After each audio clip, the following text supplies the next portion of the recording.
How to add a collaborator on Instagram. Now, if you want to add a collaborator on your Instagram post, all you have to do is to tap on this plus button right here and select a picture or a video that you want to post. Let's say right there.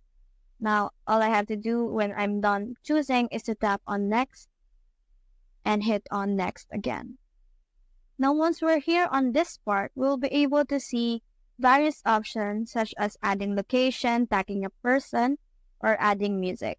Now, all I have to do to add a collaborator on Instagram is to tap on tag people right here. Now, once we're here, we're given an option to invite collaborators. So we just have to tap on that, and we just have to search for an account on Instagram or a username on Instagram that we want to invite or add as a collaborator on this post. Let's say here. Now I can drag this to other places and be right here.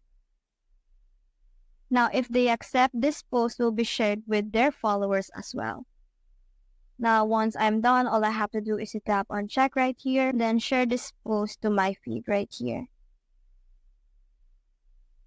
So that's how to add a collaborator on Instagram. Hope we helped.